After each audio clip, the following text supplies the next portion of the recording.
আমার ভাইরা, আপনারা জানেন সেই জয়পাল কলিকাতার বুকে তিনি রাসূলকে নিয়ে কটূক্তি করেছিলেন। আর বাংলাদেশে এই কয়েকদিন আগে ঢাকার নর্থ সাউথ ইউনিভার্সিটিতে এক হিন্দু যুবক, হিন্দু ছাত্র, তার নাম হচ্ছে অপূর্ব পাল। ওটা ছিল জয়পাল আর এটার নাম কি? অপূর্ব পাল। তিনি রাসূলকে নিয়ে কটূক্তি করেছিলেন সেটা জানি না, কিন্তু আল্লাহকে নিয়ে, আল্লাহর কোরআনকে নিয়ে অবমাননা করেছে। কি করেছে জানেন? আল্লাহর কোরআনকে জমিনের মধ্যে ফেলে পাও দিয়ে, জুতা দিয়ে আল্লাহর কোরআনকে পদদলিত করেছে। জোরে বলে নাউজুবিল্লাহ। বাংলাদেশে বিভিন্ন সময়ে রাসূলকে নিয়ে, আল্লাহর কোরআনকে নিয়ে, আল্লাহকে নিয়ে বিভিন্ন সময় কটূক্তি, অবমাননা করা হয়েছে কি হয় নাই? জোরে বলেন। কোনো শাস্তি হয়েছে? হয় নাই। বিভিন্ন অজুহাতে সেই তসলিমা নাসরিন সহ বিভিন্ন নাস্তিকরা কটূক্তি করার পরে বিভিন্ন অজুহাতে তাদেরকে বিদেশ পাঠানো হয়েছে। সরকার যদি এদেরকে ধরে ঢাকার বাইতুল মুকাররমের সামনে দাঁড় করিয়ে লক্ষ লক্ষ মানুষের সামনে, সমস্ত মিডিয়ার সামনে যদি ব্রাশ ফায়ার মেরে যদি হত্যা করা হতো, এই ধরনের চিন্তা ভাবনা আর কোনোদিন মানুষের অন্তরের মধ্যে জাগতো না। ঠিক কিনা? জোরে বলে। সরকার যদি এদেরকে শাস্তি দিতে যদি ব্যর্থ হয়, বাংলাদেশের 18 কোটি তাওহীদি জনতা আইন হাতে তুলে নিতে বাধ্য হবে। ঠিক কিনা? জোরে বলে। আমরা তো মনে করি আল্লাহর কোরআনকে শুধু জুতা দিয়ে পারানো হয় নাই, আল্লাহর কোরআনকে অবমাননা করা হয় নাই। এই কাজ যেন এই জুতা দিয়ে পদদলিত করার অর্থই হলো সারা বিশ্বের 250 কোটি মুসলমানের কলিজার মধ্যে আঘাত করা হয়েছে। ঠিক কিনা? জোরে বলে। বিভিন্ন অজুহাত দিয়ে মাথা পাগল, ব্রেন শর্ট হয়েছে, মানসিক সমস্যা, এই ধরনের নানান কথা বলে কিছু বুদ্ধিজীবী আবার ওই অপূর্ব পালের পক্ষ গ্রহণ করেছে তাকে বাঁচানোর জন্য। জোরে বলেন নাউজুবিল্লাহ। বিন্দু পরিমাণ, যাররা পরিমাণ ঈমান যদি থাকে, এই অপূর্ব পাল বাংলাদেশ নর্থ সাউথ ইউনিভার্সিটির ছাত্র, বাংলাদেশের মতো দেশে দাঁড়িয়ে 95% মুসলমানদের দেশে দাঁড়িয়ে যে অন্যায় করেছে, আমাদের কলিজার মধ্যে আঘাত দিয়েছে, আজকের এই জুমার হাজার হাজার মুসল্লিদের পক্ষ থেকে এই ব্যক্তির চূড়ান্ত শাস্তি, মৃত্যুদণ্ড আমরা চাই কি চাই না? জোরে বলে, জোরে বলেন না। আল্লাহু আকবার, নারায়ে তাকবীর। সম্মানিত ভাইরা, এই ব্যক্তির উপযুক্ত শাস্তি, যেই ব্যক্তি কোরআনকে নিয়ে অবমাননা করেছেন, তার শাস্তি হয়ে সে বিচার না হয়ে সে পার পেয়ে যাবে। এটা কি হতে দিব আমরা? হতে দিব না। সুবহানাল্লাহ, আলহামদুলিল্লাহ, লা ইলাহা ইল্লাল্লাহ। মহান আল্লাহ সুবহানাহু ওয়া তাআলা আমাদের জীবন বিধান হিসাবে দিয়েছেন একটি কিতাব। বলেন তো সেই কিতাবের নাম কি? মহাগ্রন্থ আল কোরআন, কমপ্লিট কোড অফ লাইফ। গোটা বিশ্ব মানবতার মুক্তির একটি সনদ আল্লাহ তাআলা দিয়েছেন। আসমানের নিচে, জমিনের উপরে এর চাইতে মর্যাদা সম্পন্ন আর কোনো কিতাব পৃথিবীতে কি আছে? সামনে আসবে নাকি? আমার ভাইরা, এই কিতাব মহান আল্লাহ সুবহানাহু ওয়া তাআলা দান করেছেন। আর কিতাব এজন্য দান করেছেন, গোটা মানবতা, বিশ্ব মানবতাকে সমস্ত ধরনের অন্ধকার থেকে আলোর দিকে নিয়ে আসার জন্য। সুবহানাল্লাহ বলেন। আল্লাহ রাব্বুল আলামিন বলেন, আলিফ লাম রা, কিতাবুন আনসালনাহু ইলাইকা লিতুখরিজান নাসা মিনাল যুলুমাতি ইলান নূর। এই কিতাব এমন একটি কিতাব, লিতুখরিজান নাসা মিনাল যুলুমাতি ইলান নূর, যেই কিতাব পৃথিবীর সমস্ত মানুষদেরকে সব ধরনের অন্ধকার থেকে আলোর দিকে নিয়ে আসার জন্য আমি আমার রাসূল বিশ্বনবীর উপরে এই কিতাব আমি আল্লাহ রাব্বুল আলামিন অবতীর্ণ করেছি। সুবহানাল্লাহ। এই কিতাব কিয়ামত পর্যন্ত এই কিতাব কোনো পরিবর্তন হবে যদি কেউ পরিবর্তন করে ফেলে ধরা খাবে কিনা বলেন? ধরা খেয়ে যাবে। কারণ পৃথিবীতে কোটি কোটি মানুষ মুসলমান সন্তানেরা এই কোরআনকে বুকের মধ্যে আবদ্ধ করেছে। শুধুমাত্র বাংলাদেশেই লক্ষ লক্ষ সন্তানেরা আল কোরআনের হাফেজ হয়েছে। এই জন্য এই কোরআনকে পৃথিবী থেকে শেষ করার কোনো অবকাশ পৃথিবীতে কারো আল্লাহ রাব্বুল আলামিন সূরা হিজরের 9 নম্বর আয়াতের মধ্যে বলেন, ইন্না নাহনু নাযালনা যিকরা ওয়া ইন্না লাহু লাহাফিজুন। এই কোরআনকে আমি পৃথিবীর জমিনে অবতীর্ণ করেছি, নাজিল করেছি, আর এই কোরআনকে কিয়ামত পর্যন্ত হেফাজত করার সব দায়িত্ব আমি আল্লাহ রাব্বুল আলামিন গ্রহণ করেছি। সুবহানাল্লাহ বলেন। আল্লাহ নিয়েছেন দায়িত্ব। সুতরাং কোরআনকে মানুষ যতই অবমাননা করুক, যদি আল্লাহ না করুক, কোরআনকে যদি সারা পৃথিবীর জমিন থেকে সব কপিগুলি যদি জ্বালিয়ে পুড়ে ভস্ম করে দেওয়া হয়, তাহলে দুনিয়া থেকে কোরআন নিঃশেষ হয়ে যাবে? হওয়ার কোনো সিস্টেম নাই। এই কোরআনকে আল্লাহ রাব্বুল আলামিন বলেন, এই কোরআনের দিকে তোমরা আহ্বান করো মানুষকে, কোরআনের দিকে মানুষকে ডাকো। কারণ কোরআন থেকে যে ব্যক্তি কথা বলবে সেই ব্যক্তি সবচাইতে বেশি সত্য কথা বলবে। সুবহানাল্লাহ। ইয়া আইয়ুহার রাসূল বাল্লিগ মা উনসিলা ইলাইকা মির রাব্বিক ওয়া ইন লাম তাফআল ফামা বাল্লাগতা রিসালাতাহু ওয়াল্লাহু ইয়াসিমুকা মিনান নাস ইন্নাল্লাহা লা ইয়াহদিল কওমাল কাফিরিন। হে রাসূল, ইয়া আইয়ুহার রাসূল বাল্লিগ, আপনি তাবলীগ করুন। সুবহানাল্লাহ বলেন। পৌঁছে দিন মা উনসিলা ইলাইকা মির রাব্বিক, আপনার প্রভুর পক্ষ থেকে যে কিতাব নাজিল হয়েছে এই কোরআন অনুযায়ী মানুষকে কলেমার দাওয়াত দিন। সুবহানাল্লাহ বলেন। আমার ভাইরা, এই ব্যক্তি ওই ব্যক্তির কথা সবচাইতে শ্রেষ্ঠ কথা। আল্লাহ রাব্বুল আলামিন বলেন, ওয়ামান আহসানু কওলাম মিম্মান দাআ ইলাল্লাহ ওয়া আমিলা সালিহান ওয়া ক্বালা ইন্নানি মিনাল মুসলিমিন।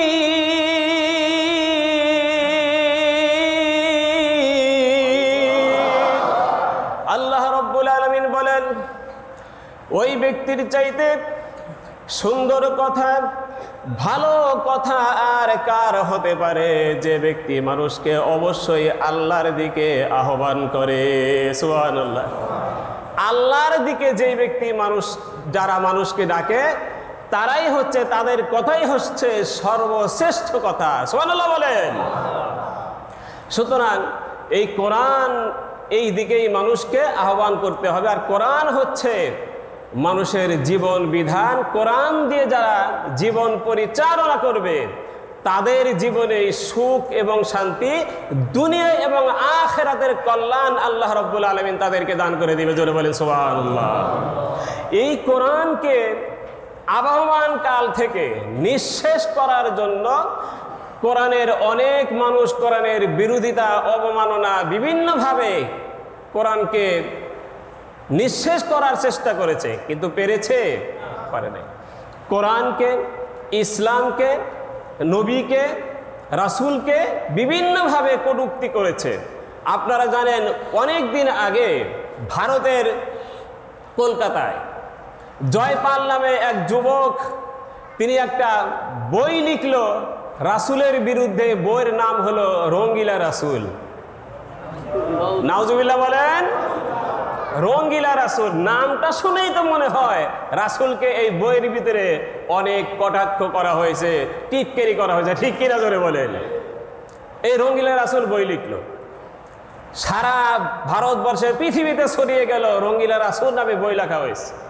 এক মুসলমান যুবক এটা দেখে, পত্রিকায় এই খবরটা দেখে তার রক্তে আগুন লেগে গেল। সুবহানাল্লাহ বলেন।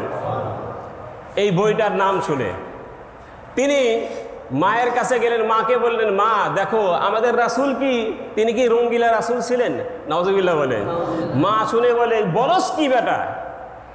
তার মানে এই যে দেখো বই লিখেছে, আমাদের রাসূলকে নিয়ে কটূক্তি করেছে, রঙ্গিলা রাসূল নামে বই লিখেছে। মা বললেন, বেটা তুই যদি হালাল সন্তান যদি হয়ে থাকিস, যেই ব্যক্তি এই বই লিখেছে আমার রাসূলের বিরুদ্ধে, মায়ের ঈমান দেখেন, আল্লাহু আকবার বলেন, যেই ব্যক্তি আমার রাসূলের বিরুদ্ধে এই রঙ্গিলা রাসূল বই লিখেছে, সন্তান তুই যদি মুসলমান যদি হয়ে থাকিস, এই ব্যক্তিকে তুই হত্যা করবি। আল্লাহু আকবার বলেন, তাকে হত্যা করতে হবে। মা বললেন, যে লিখেছে সে তো থাকে কলিকাতায়, আমরা থাকি গুজরাট, শত শত মাইল দূরে, কেমনে তার কাছে আমি যাব? মা বললেন, বাবা গাড়ি লাগবে না, পায়ে হেঁটে তুই রওনা দে, পায়ে হেঁটে রওনা দে। যেখানে গাড়িতে যাইতে অনেক সময়ের দরকার, ঘন্টার পর ঘন্টার দরকার, তুই পায়ে হেঁটে রওনা দে। আমি জায়নামাজে বসে গেলাম, আমি আল্লাহর কাছে দোয়া করব, আল্লাহ রাব্বুল আলামিন তোর সেখানে পৌঁছার ব্যবস্থা করে দেবে। যা বেটা। মা দোয়া করে দিলেন।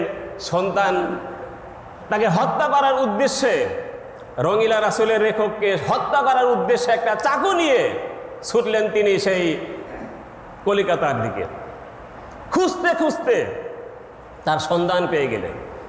পাওয়ার পরে তাকে জিজ্ঞাসা করলেন, তুমি কি আমার রাসূল বিশ্বনবী রাহমাতুল লিল আলামিন উম্মতের কান্ডারি নবী, সেই নবীকে নিয়ে তুমি কি বই লিখেছো?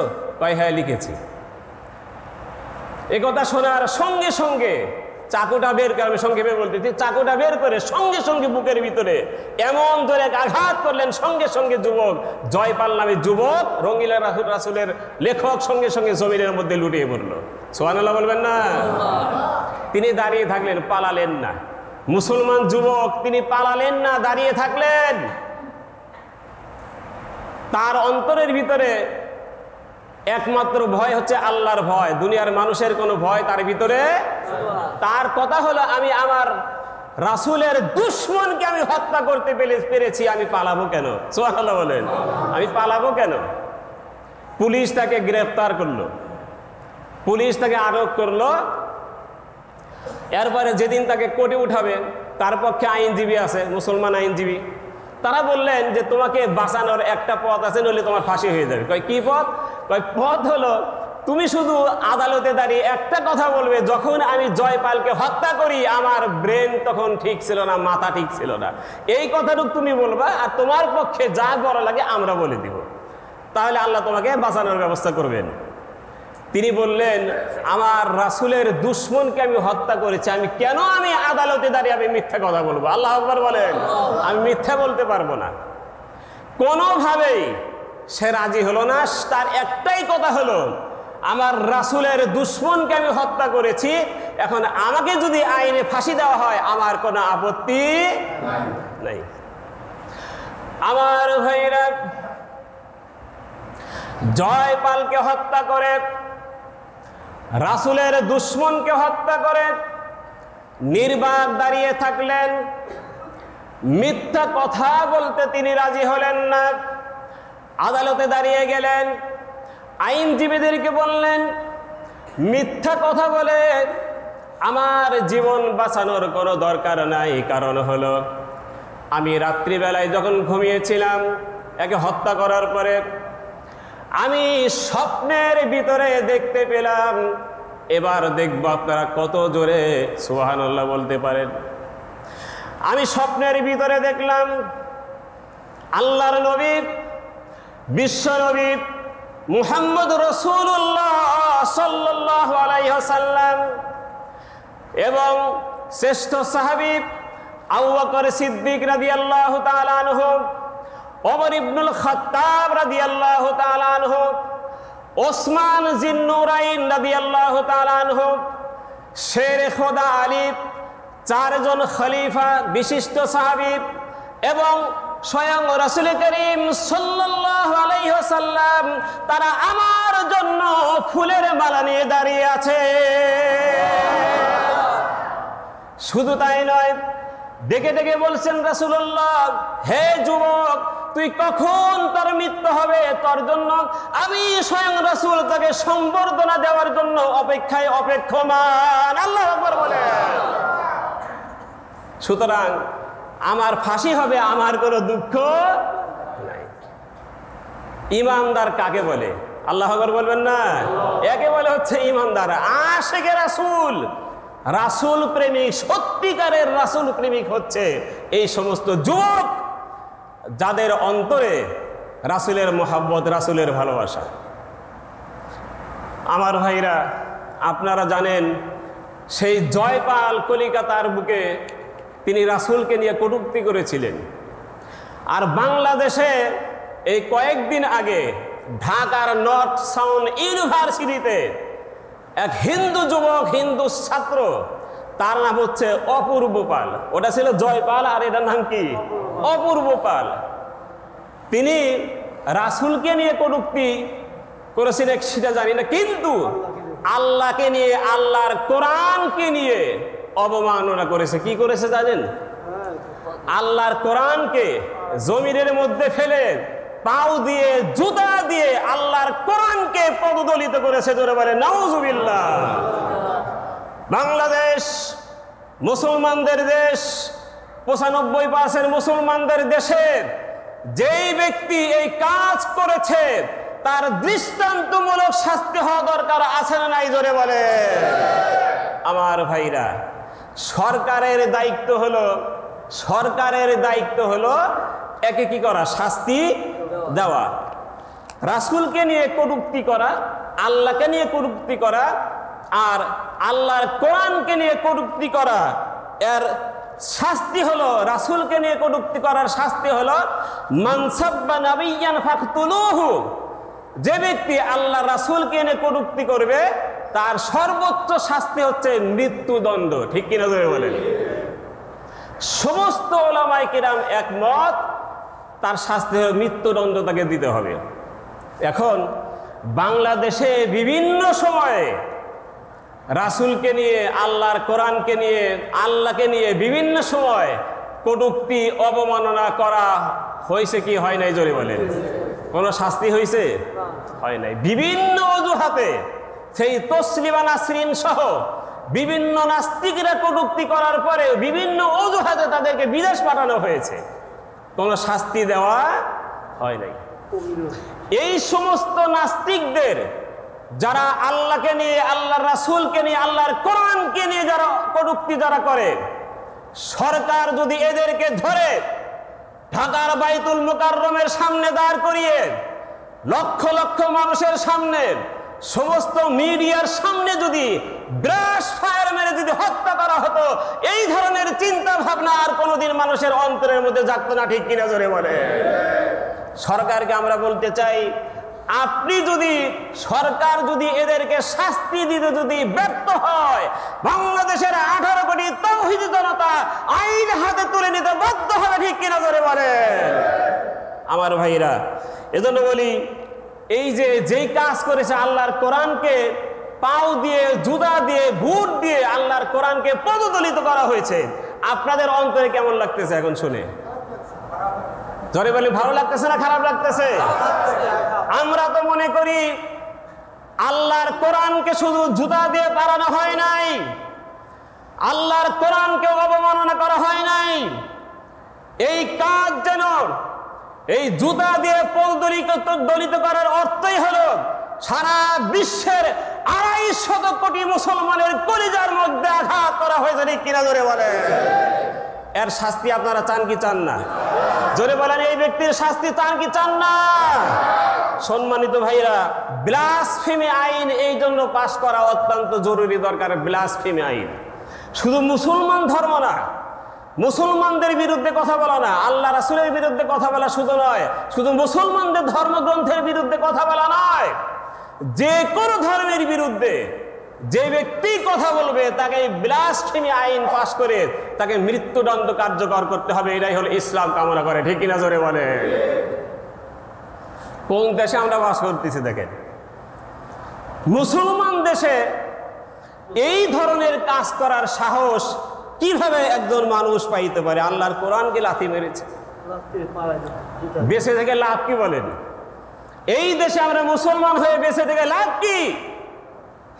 আল্লাহর কোরআন যেখানে নিরাপদ নয়, আল্লাহর কোরআন যেখানে অপমানিত হয়, পদদলিত হয়।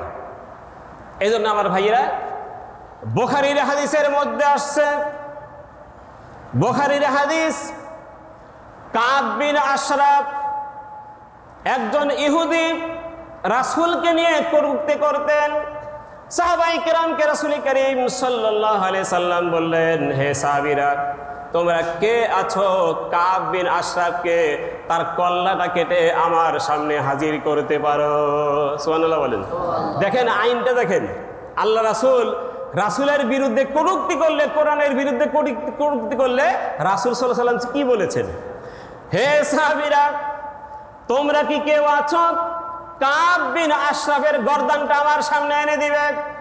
মুহাম্মদ বিন মাসলামা চিৎকার মেরে দাঁড়িয়ে গেলেন, ইয়া রাসূলুল্লাহ, ইয়া হাবিবাল্লাহ, আপনার দুশমনের গর্দান কেটে আমি আনার জন্য প্রস্তুত আছি। সুবহানাল্লাহ। তবে হে রাসূল, আপনি আমাকে অনুমতি দেন, আমি তার সাথে গিয়ে একটু গোজামিল দিব। বুখারীর হাদিস, কিন্তু তার সাথে গিয়ে একটু সম্পর্ক যোগাবো, প্রয়োজনে আপনার বিরুদ্ধে দু একটা কথাও বলতে পারি তার সাথে সম্পর্ক যোগানোর জন্য। সুবহানাল্লাহ বলেন। রাসূল অনুমতি দিয়ে দিলেন, ঠিক আছে যাও, তুমি যেভাবে পারো তাকে হত্যা করো। গেছে তার কাছে। কাব বিন আশরাফ অনেক লম্বা ছিলেন, অনেক উঁচা, সুঠাম দেহের অধিকারী ছিলেন। তাকে গিয়ে তার সাথে সম্পর্ক যোগালেন, সালাম কালাম দিলেন। কয় তুমি? কয় আরে কয় না ভাই, এই মুহাম্মদের ইসলাম গ্রহণ করার কারণে শেষ হয়ে গেলাম। কয় কি? কয় শুধু সদকা চায়, শুধু জাকাত চায়, এটা দাও ওটা দাও, টাকা দাও, পয়সা দাও, দিতে দিতে ফকির হয়ে গেলাম। কাব বিন আশরাফ সুযোগ পাইছে, কয় কইছিলাম না আগে যে মুহাম্মদের অনুসারী হয় না, শেষ হয়ে যাবা? কয় ভাই শেষ। সম্পর্ক যোগাচ্ছে, সম্পর্ক যোগাচ্ছে। কখন কি চাও আমার কাছে? কয় খাবার টাবার সব শেষ হয়ে গেছে, ঘরে খাবার নাই, কিছু খাবার দাও, কিছু খাবার কর্জ দাও, কর্জ ধার দাও, খেজুর গম আটা এগুলো দাও। কয় আমি তো শুধু শুধু এমনি দিব না, টাকা ছাড়া বা কোনো জিনিস, কোনো বন্দুক ছাড়া আমি তোমাকে মাগনা মাগনি কোনো কিছু আমি দিব না। কয় বন্দুক হিসেবে আমার তো টাকা পয়সা নাই, সোনা দানাও নাই, আছে শুধুমাত্র ঢাল তরবারি, এগুলো আমি দিতে পারি তোমাকে, এগুলোর পরিবর্তে খাবার নিয়ে যাব। ঠিক আছে। কয় তো আমি তো এত খাবার নিতে পারবো না, তাহলে ঢাল তরবারি নিয়ে আসি। বাসায় ফিরে আসছে, ঢাল তরবারি যেগুলো ছিল শান দিয়ে একদম ধারালো করে প্রস্তুত করে নিয়ে আসছে। সুবহানাল্লাহ বলেন না? দুজন লোক সাথে করে নিয়ে আসছে, দুজন সাহাবী সাথে করে নিয়ে আসছে, মুহাম্মদ বিন মাসলামা রাদিয়াল্লাহু তাআলা আনহু। বুখারীর হাদিস। আসার সঙ্গে সঙ্গে বললেন, নেতা এই যে এসে গেছি। নেতা ভিতর থেকে বাহির হলো, কাব বিন আশরাফ ইহুদি, রাসূলকে কটূক্তিকারী, রাসূলের বিরোধিতাকারী। আসার সঙ্গে সঙ্গে বললেন, আপনি হচ্ছেন নেতার মতো নেতা। কয় কেন, কি হয়েছে? এই যে আপনি আসলেন, আসার সঙ্গে সঙ্গে আপনার শরীর থেকে বিশাল এক সুগন্ধি বের হচ্ছে। মাথার মধ্যে কি যেন একটা তেল ব্যবহার করতো কাব বিন আশরাফ, এত সুন্দর তেল, খুব ঘ্রাণ বের হচ্ছে। পাম কিভাবে দিতে হয়, আগে একবার পাম দিছে, আবারও পাম দেওয়া শুরু করে দিল। কয় নেতা কি আতর ব্যবহার করেন? এমন সুগন্ধি ব্যবহার করেছেন, জীবনে কোনোদিন এমন সুগন্ধি পাইনি কোথাও। আপনার মাথার মধ্যে কি লাগিয়েছেন? কয় দামি তাই তেল লাগিয়েছি। কয় যদি মুহাম্মদ বিন মাসলামা বললেন, একসঙ্গে বসে আছেন, দুই পাশে দুইজন সাহাবী তরবারি নিয়ে আছে, আপনি যদি অনুমতি দিতেন, আপনার শরীরের মাথার সুগন্ধি গ্রহণ করে আমার জীবনকে আমি ধন্য করতাম। সুবহানাল্লাহ বলবেন না? কৌশল কাকে বলে দেখেন, কৌশল। নেতা খুব খুশি হয়ে গেল, ইহুদি রাসূলের দুশমন খুশি হয়ে গেল। কয় হ্যাঁ হ্যাঁ অবশ্যই, কেন নয়। মাথা নিচু করে মুহাম্মদ বিন মাসলামার দিকে মাথা নিচু করে তিনি এগিয়ে আসছেন। যখনই এগিয়ে আসেন খপ করে গর্দানটা ধরে বসেছেন। আল্লাহু আকবার বলেন। গর্দানটা ধরে ইশারা করলেন তার সাথীকে, এখনই সুযোগ, তাড়াতাড়ি করে মারো। তরবারিটা বের করে এক কোপ দিয়ে সঙ্গে সঙ্গে কাব বিন আশরাফের গর্দান নামিয়ে দিল। গর্দানটা মাথাটা নিয়ে তারা আনন্দে আত্মহারা হয়ে রাসূলের দরবারে ছুটে চলে আসলেন। রাসূল খুশি হয়ে গেলেন, দোয়া করলেন। আমার ভাইরা, বুখারীর হাদিস শোনালাম আপনাদেরকে। এইভাবে করে রাসূল করিম সাল্লাল্লাহু আলাইহি সাল্লামকে যারা এই কটূক্তি করে তাদের দুনিয়াতে জীবিত থাকার কোনো অধিকার নাই। সুবহানাল্লাহ বলেন। কোনো অধিকার নাই। আল্লাহর কোরআনকে নিয়ে যারা কটূক্তি করবে, এর আগে অনেক করেছে, অনেক নাস্তিকরা আমাদের দেশে মুসলমানের সন্তানেরা আল্লাহর কোরআনকে নিয়ে কটূক্তি করেছে, কোনো বিচার আমরা পাই। সুতরাং বিভিন্ন অজুহাত দিয়ে মাথা পাগল, ব্রেন শর্ট হয়েছে, মানসিক সমস্যা, এই ধরনের নানান কথা বলে কিছু বুদ্ধিজীবী আবার ওই অপূর্ব পারের পক্ষ গ্রহণ করেছে তাকে বাঁচানোর জন্য। জোরে বলেন নাউজুবিল্লাহ।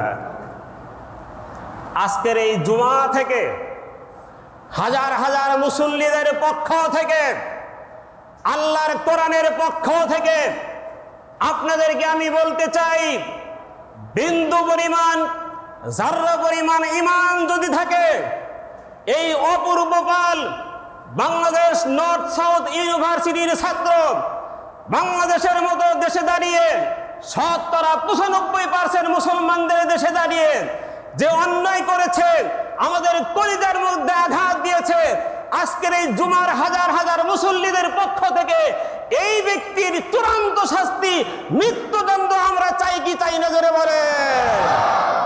বলেন না। আল্লাহু আকবার, নারায়ে তাকবীর। সম্মানিত ভাইরা, এই ব্যক্তির উপযুক্ত শাস্তি, যেই ব্যক্তি কোরআনকে নিয়ে অবমাননা করেছেন, তার শাস্তি হয়ে সে বিচার না হয়ে সে পার পেয়ে যাবে। এটা কি হতে দিব আমরা? হতে দেব না। চূড়ান্ত শাস্তি আমরা দাবি করি, যেহেতু এই কোরআন শুধু মুসলমানদের সম্পদ নয়, কোন দলের, কোন একক দলের কোন সম্পদ নয়, ঠিক কিনা ধরে বলেন? এই কোরআন আমাদের সমস্ত মুসলমানদের সম্পদ, সব দলের সম্পদ। কারণ কোরআনের মধ্যেই যখন আঘাত করা হয়েছে, পা দিয়ে যখনই পাড়া দেওয়া হয়েছে, এই জিনিসটা কল্পনায় যদি আসে, আমাদের অন্তর ভেঙে খান খান হয়ে যাচ্ছে, ঠিক কিনা জোরে বলেন? সুতরাং একে ছেড়ে দেওয়ার কোনো অবকাশ নাই। বেঁচে থেকে লাভ কি বলেন? এই দেশে যদি আমরা কোরআনকে যদি হেফাজত করতে না পারি, এই সরকারের কাছে আমাদের অনেক চাওয়া পাওয়া, অনেক ভালো কিছু আমরা আশা করি, ঠিক কিনা বলেন? ভালো কিছু আমরা আশা করি।